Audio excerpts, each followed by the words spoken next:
After much noise, I am looking straight into the sunglasses of Chris Cody right here because you know what I'm eager to do right now? What's that? I am eager to get to that one positive thing from the Bills-Dolphins game. He came in here with two things today, that at approximately 2:20, your devices are going to make a noise, and there was one positive thing. Like he had the whole week, the whole trough of information where people are gathering to talk about football, and the Dolphins were the best, and then his team got dragged by 4 touchdowns, and he had one positive thing to go to. But before we get to the general patheticness of having one positive thing from that game, and before we get to what Stugotz is declaring, a game of the century coming up this week between the Cowboys and the 49ers. Oh, it's a big one. He is excited. He thinks this will knock out Taylor Swift and anything. Just football, raw football, old-timey rivalry. But last week, the big game of the week, the biggest game of the week,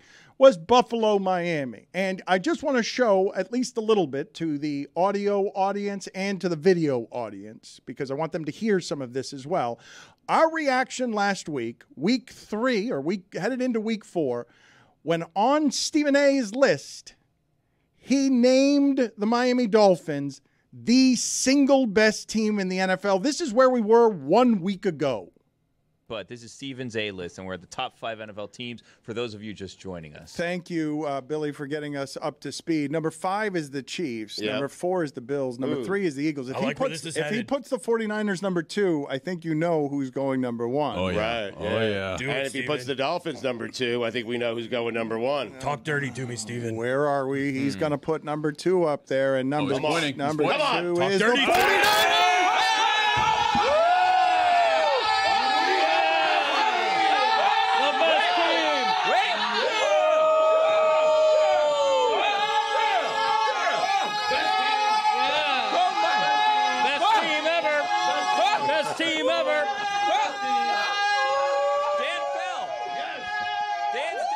If you were wondering what that was in the middle there, that was Batman telling Stephen A. Smith. Talk dirty to me. Chewing gum, yeah. You may have thought that was Alex Jones. It was not. It was Batman. And if you don't have video, you can now imagine Batman creeping up to Stephen A. Smith and whispering to him, "Talk dirty to me, Stephen A." And, of course, what Stephen A. says is the Dolphins are the best. So approximately 1 week later, where are we? We are one positive thing that Chris Cody has. He brought 2 of them in today. We're out of Stephen A's top 5, by the way. That's right. Not we. You are a Jets fan. I've never been there. I don't know what it is that you're doing, trying to attach yourself. I'm renting a team for a year. To the thing. Well, but now you don't want the Dolphins anymore. Now you want the Bills?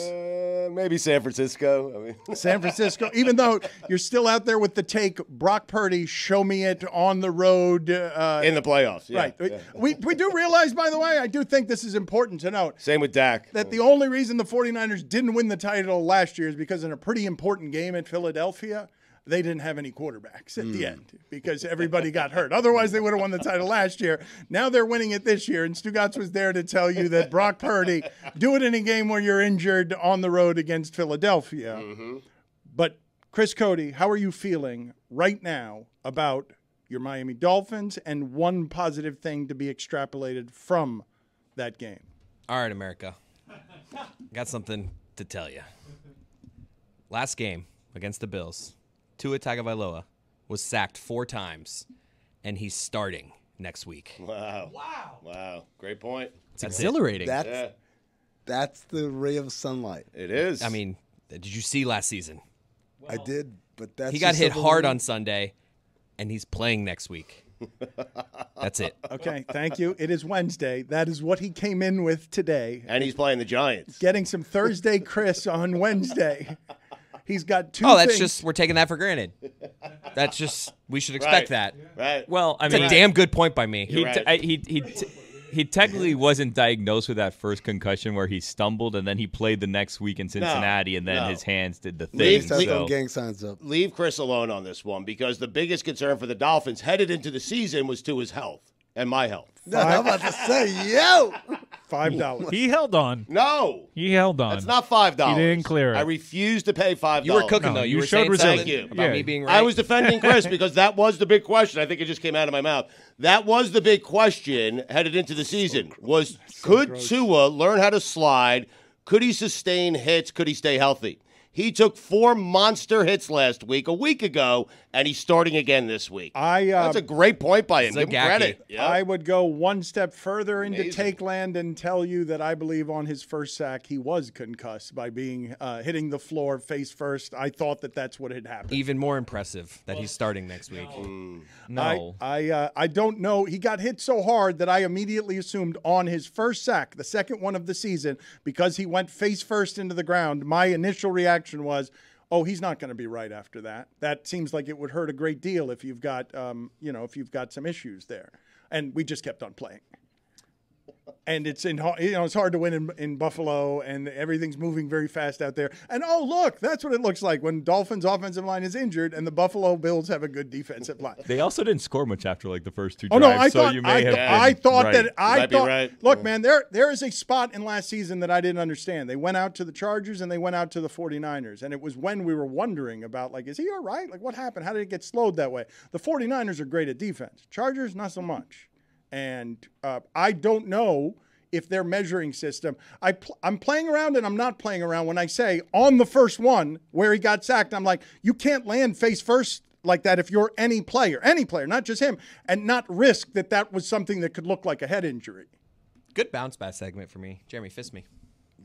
Don't use that phrasing, please. Why? Yeah. That was a good bounce. You have to admit. Last one, not great by me. This one, brought it. That ain't the part that was the injection. Not that phrase. Yeah, you could do better. You don't like a than fist that. bump? Mike, fist me. All right, go sit in the penalty box.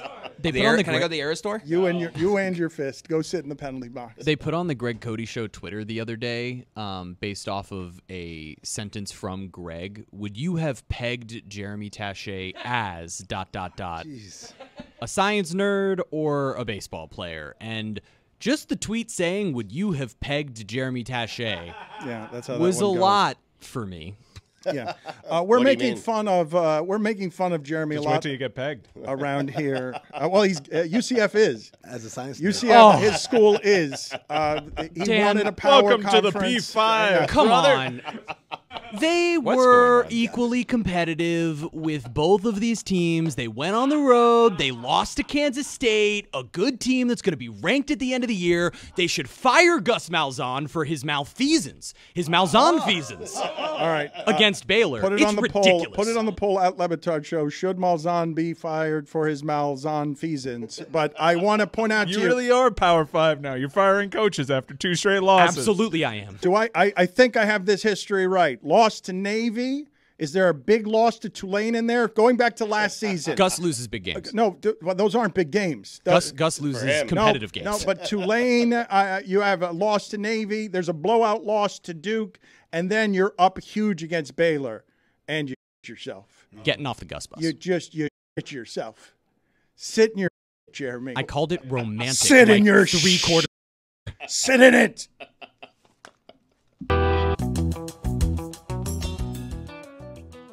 Billy Gill is a slave to content. He is working very hard. He is putting aside family issues to give you God Bless Football, Not this morning.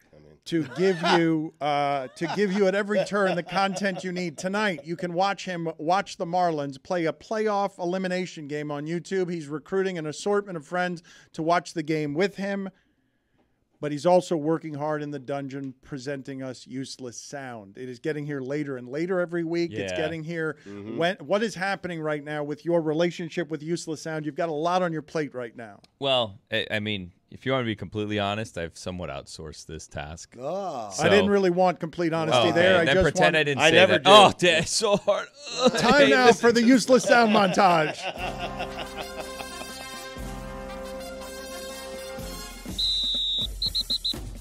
Hell yeah, we got to make some changes, man. That was an ugly product we put out there today, and so We're not going to do the same things and hope for a different outcome. What those changes are, man, we'll put together a plan in preparation. We didn't give up. That really shows me something even more, I think, as a team, that we didn't give up and didn't give in. As a unit, we've just got to play better. You know, everybody, play calls got to be better. We got to put ourselves in better positions. That starts with me. We got to do a better job. It starts with me. Yeah, that's on me.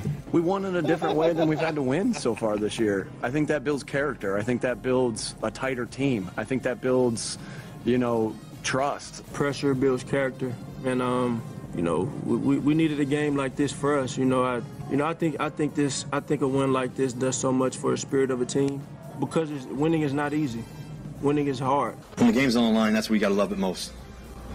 That's where you got to love it most, and you got to have great belief. You got to have no fear. I think the biggest thing about winning, and winning, comeback games and all that, it's everybody. It's not just you. They were in manageable possession downs.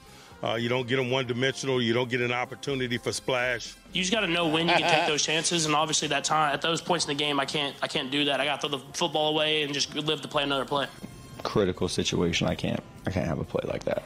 I mean, obviously, when you get beat by 28 points, you could argue that the opposite of what you did across the board would be a better answer. Our thought process every time we touch the ball is to score. Everybody in the building is trying to reach their full potential, so players, coaches trying to get the most out of every player, and then us as players, we're trying to get the most out of ourselves. That was outstanding. That was a fun one for the guys, and it was a total team effort. And it's easy to go through here, and it's actually not easy to go through here and start picking out individual players. There's a ton of guys that played really well. Credit to those guys, too, on the other side making plays. No matter how many losses you have, there's still a lot to play for, and you can fight your way back. Unacceptable. Obviously, nobody's happy about it, and we've got to be better. I'm open. I'm always open. I just said we didn't do anything well enough as a team. So that includes everybody: coaches, players, offense, defense, special teams. We're not going to finger point. We're going to go back to work. We're all going to own it. We got to get better. Kind of our theme this week a little bit was talk is talk. It's time for action. The content industry is littered with analyzing what these people say, and I really do think, because Stugotz will always tell you, but then the coach will take the criticism. Mike McDaniel just neutered it with, when you lose by 28 points, just do the opposite of whatever I did. That would be the correct way to handle it. Kind of neuters all criticism, but we've got betting advice for you right now. I don't like doing this, but Mike Ryan. We are red hot.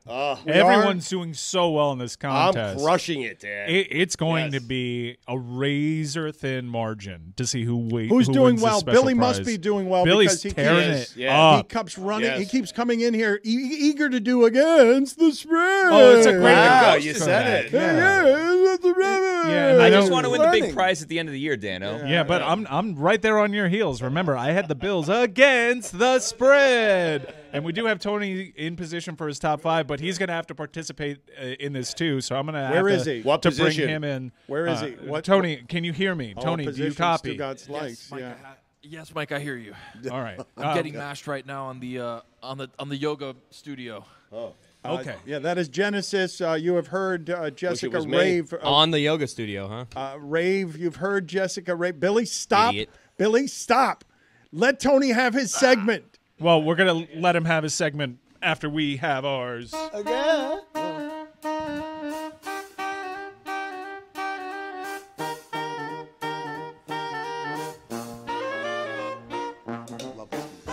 It's Against the Spread. It's brought to you by DraftKings Sportsbook. Use code DAN when you sign up on the app.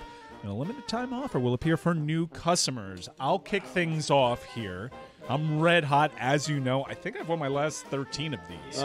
So I am going to take Sean McVay and the LA Rams plus 4.5. Cooper Kupp is returning to the Rams offense.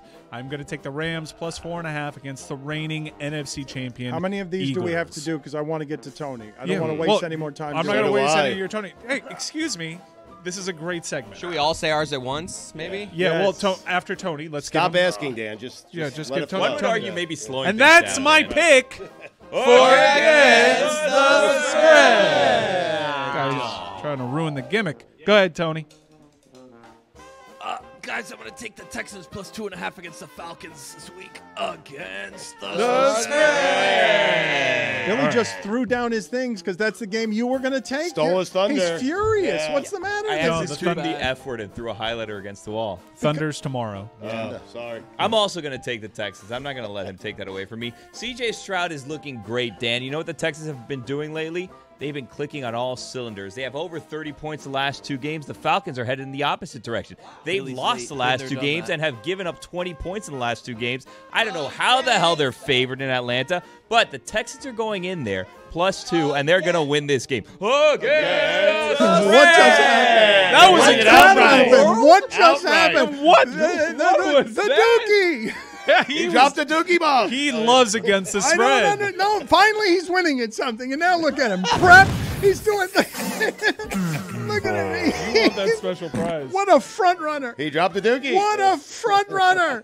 You're doing well. You're winning. All of a sudden you care and you're a gambling expert. All right, so now I do think that we need to be more efficient. That was incredible by Billy, but also it took a little bit of time. So everyone. It was a great breakdown. Everyone that hasn't given their pick for against the Raise spread. on the run line. Raise Do it to win. At the excuse Run me. line. Stop trying to ruin against the spread. All right, everybody at once. 1, 2, 3, go. Okay, I'm sorry. Last week I had the Dolphins. I agree with Tony. The biggest thing coming out of that Bills game, Dolphin game last year, he's doing staying healthy. So now Tua goes back. He's healthy. The Giants. I am taking the Dolphins -11 at home. They're so good at fundamental baseball. Giants win by 21. And that's Against the spread.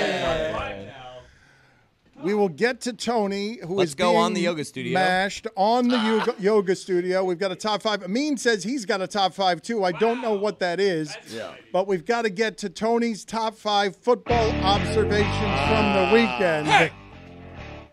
Hey! He is. How does that feel, Tony? Everybody loves Genesis. She is really giving you a pounding. Yes. Yes, Dan, it is excellent. I'm here in the yoga studio. Sorry, Chris. It's hard to talk when she's got your hamstring and is putting the force of 1,000 suns into it. Oh, that's the worst. A pounding. But the best. Oh, a lie. Dan Campbell was built for Detroit. It's great. That's a good great. one. It's It's a great. good one. It ain't so built for Detroit. By the way, Jets fans, Dolphins fans complaining about all your suffering. No one has suffered like those people in football. None. They made their top 2 players quit. Their best 2 players ever quit, and they haven't won a playoff game. What? 1 playoff game in 70 years? Go ahead, Tone. Number 5. Sorry, fool. Where is she right now? The glutes? The glutes? She's working her way up, Dano. She's still working these hammies, Dan. The hammies are an incredibly thick muscle. Okay, number 5. We're going to battle through. I'm sweating right now. Number 5. 2 teams, $330 billion, and 0 QBs for the New York franchises. He's hurting. Really? I mean, And he spent so much money and not have a quarterback. Daniel Jones he's not acting. I mean, tell everybody what Genesis does. Genesis puts her entire weight into one small point on her foot, whether it's the ball of her foot or a toe or whatever, or her heel, and then mashes on all those knots and the nerves and the IT bands and all that stuff. It feels amazing, though, when you're done. Yeah, but it's very painful In as the it moment, happens. though. Number 4. Baker Mayfield is quietly having a nice season so far. That was true. Mike is very happy for Baker. We all are. It is. No, it is quiet. But I'm the only one. 3rd and 4. How hard it is for them to get 5 yards. Oh, they're terrible. Number 3. Number 3. Billy stole his Texans take from me because I had C.J. Stroud last week as part of Tony's top 5. And number 3, Duval County is not going to be happy with me after this one. Oh, no. But the Texans are winning the AFC South. Whoa! Wow. He is turning on the right. Jags. He asked me to capitulate, and now he's abandoning the Jags. I don't know about abandoning, but right now, No, that's an I'm just abandonment. keeping it No, real. no, that's Texans no. You I kept it don't- real. You abandoned It's them. a bad division. Number 2. Number 2, Steelers, Falcons, Giants, The three offenses son unos muertos. Yes, muertos, for sure. Thank you. Put it on the poll. Muerto. If you combine the offenses of Pittsburgh, Atlanta, and the Giants, would you have a single good offense? Number one. We forgot the Bears. Number one, Dan. Oh, my God. Hold on. Okay, number one. I hate to say this. He is sweating. But I flipped. It's legitimate sweat. Like, I don't even know how I'm holding onto the microphone right now. I hate to say this, but I flipped. Taylor Swift is bad for the Chiefs. What? What? Yes, they won both games. Yes, they won both games. Get in there, Mahomes had his Genesis. worst game I ever can remember. Or I will. Yes. Hey, yo, they've won both games. But the point is, I've never seen Mahomes look so bad.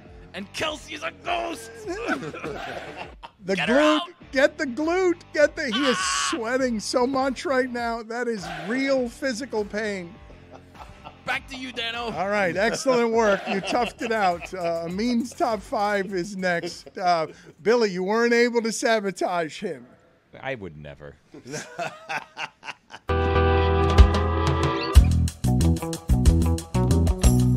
Die. We're all gonna die. We're all gonna die. We're all gonna die. The oceans are all burning and we're all wondering why. Let's turn on the news and find out how we're gonna die. This is every couple of days when we do it, hugely depressing. I've told you already that Hollywood hotshot Adam McKay, who has signed a deal with Meadowlark Media to link up with Hyperobject and make cool things in the future. He has begun as an intern here at Meadowlark Media. We are going out to California shortly, some of us, to do some things with Hyperobject so that you can see what a cool company that is and just the cool that he makes all over the place. But this is not a bit. He is legitimately suffering right now from the general insanity of it feels like the world is ending and everyone's working and not covering it enough, and Hollywood's getting back to work now, and he's talking to activists and scientists, and they're telling him, holy shit, this is going to start already is ravaging poor people at a disproportionate rate, and it'll encroach everywhere in the next few years. There's not a way to make that funny. He tried in a movie. It was Netflix's most popular, Don't Look Up, in the history of Netflix, and it was a funny movie. Yeah, it didn't change anything though. And so the horrifying climate fact of the day, by way of meandering introduction, because I've not yet found a way to make this grim thing we're doing funny, even though we're doing it with a man who's responsible for a generation of funny in the movies. Can you help me? I mean, the song kind of helps, Dan. The lengthy preamble doesn't. Agreed. Adam, do you have a good, horrifying climate fact of the day for us today? Good. Yeah, I mean, you have to pardon me. I'm a little tired. I was up working on Meadowlark Hyperobject business. There's a lot of really exciting stuff going on. You know, I'm not feeling as bad about the climate of late. You know, I finally made a decision to, stop kind of fighting it. I've been fighting it for so long. And I really started to just look at the business model of these oil companies and really started to appreciate it. I'm trying to channel that energy into Hyperobject's partnership with Meadowlark. Oh, wow. And there's some really exciting stuff going on. You've come to the dark side then? The fossil fuel industry? No, stop. There's come on. There's so much money that you're now just saying the route to this is destroy the world, let's get to the money? No, come on. Like, honestly, what are you guys going to do? Like, be naked and wear barrels and eat wheat germ all day? Like, we got to be for real. We live in an economy. We want to do well with the, who knows what's going on with the climate. So, by the way, thanks a lot. I was up to 2 a.m. working on this pretty exciting merger.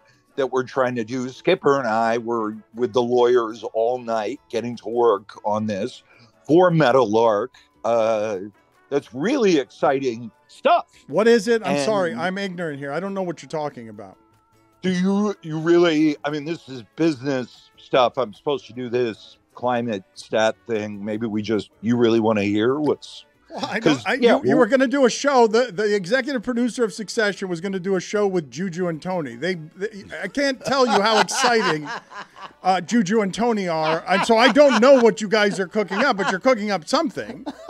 No, this is, look, we just purchased, as you guys know from my last time, 8 urgent care centers for, diversifying our portfolio. And we've got something else really exciting going on. We're trying to buy the 3 companies. We're trying to bring them together to eliminate redundancies in their sales, marketing departments. We can save a ton of money if we bring these 3 companies together that make EpiPens for people with peanut allergies. And we're going to bring all 3 of them together, and we will essentially Meadowlark Hyperobject. That's why we were up all night. We will own the only company that makes EpiPens for peanut allergies. What are you guys doing? What are you guys doing with the money? Like, I like this. Exploiting a market inefficiency. I like that. Yeah, the market. Monopoly. No, but you're here to be an intern on the horrifying climate fact of the day. Like, what are you but making? You start saying all this other. And anyway, I asked you, do you want to hear about this? It's the business, the work that we're doing through this partnership.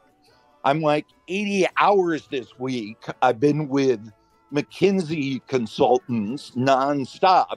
We had a really funny joke that I should change my name to Adam McKay. And we were laughing really, really hard. And it's pretty, I don't know if we can do anything with that joke, or I don't know how that, as far as IP goes. But anyway, we've been working non-stop to get to, you guys know, hockey sticks. And, that's the goal. That's what we all want, It can't all be about hockey sticks, Adam. Come on, man. You got to stand for something. Yellow Dot stands for something. What are you doing? How have you already given up on this? I haven't given up, Dan. Look, I tried sulking, freaking out, being scared. And you know what it got me?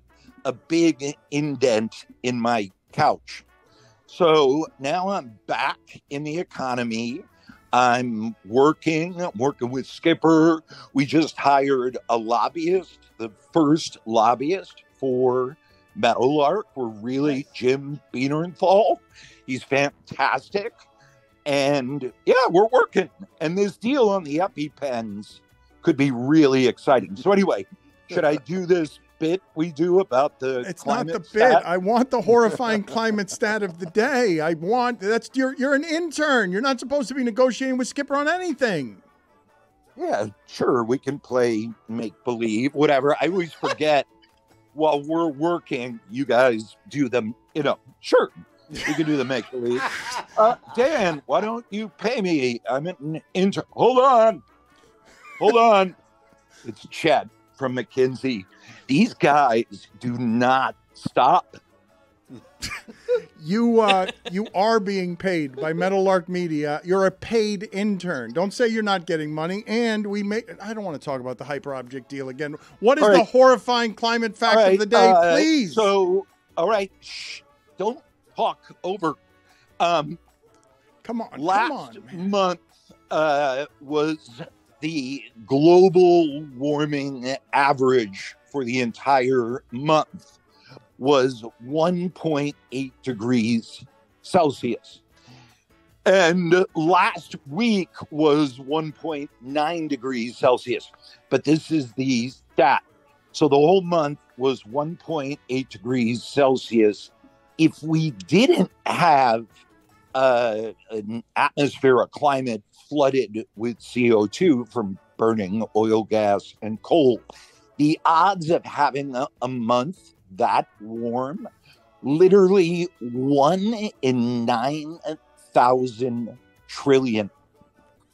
That good, huh? Horrifying numbers that can't mean things. I'm coming. Hold on. All right, get out of here. McKenzie. Get out of here, McKay. Go be The with McKinsey guys. Yeah, You go right, guys get out of have here. The McKinsey guys are so cool. Like, they work hard, but they're like they're constantly referencing lines from The Office. Like, they're really cool. Like, they know every line from Anchorman. Like, you should really have them on, Dan. No, All right, what are you doing? See you later. Goodbye. Bye. We have a very important top 5 to get to. Dr. McKinsey, or how I learned to stop worrying and love the gas companies. Are you ready for 5 things? I don't know what this subject matter is. Amin Al-Hassan is going to close out this segment with a bang. He says he's got a top 5, but he hasn't told me what the top 5 is. Top 5 funniest things said on Media Day this week, guys. NBA Media Day was on Monday, and so I have the top 5 funniest things that were said. Any OLIs? One OLI. Jimmy Butler. I'm emo now. Outside the top 5. Outside the top. Easily. Is my goodbye to the rookie on there? No, it's not. Number 5. DeAndre Ayton. I dominate. My name is Dominatin'. I'm still not over that one. I love that.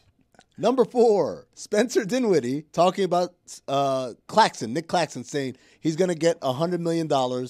Even if he hits the bed, he's going to get 60 or 70.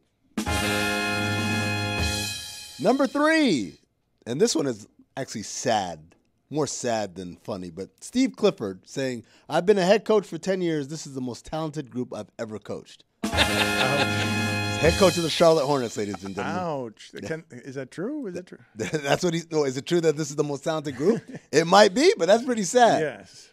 Number 2, Steven Adams. When told about Korean basketball players banking in their free throws, he asked, North or South? And then he said, too sober. Too sober. And number 1. Oh, this is big. Ben Simmons of the Brooklyn Nets. I'm back. Last minute here, I mean, on everything you saw with the Ringer reporting that GMs are thrilled. Howard Beck reporting GMs around the league are thrilled that they've got the power back. Do they have the power back? I don't think so. I think they have tools to make things a little bit more amenable for them, but at the end of the day, star players still have power. They've always had power. What's Harden going to do? Is he doing it yet? He's going to do it soon, right now. It's going to be today. But when he shows up, what's it going to be? Like what? They're in Mountain Time, Dan. How much of a mess is he going to make? I mean, if you're asking us first to day in, I'm asking to predict what this is going. Man, we love What's the soap opera. You know, walking butt naked. No, but is he going to make an actual mess? Like It's throw the Gatorade canisters down on the ground. It's being reported that he's going to keep making this messier. What does that look like? Walking in butt naked with a pot belly. Well, that one's a certainty. That's minus 350. Smelling it like actually might be plus 350 if you catch me drift.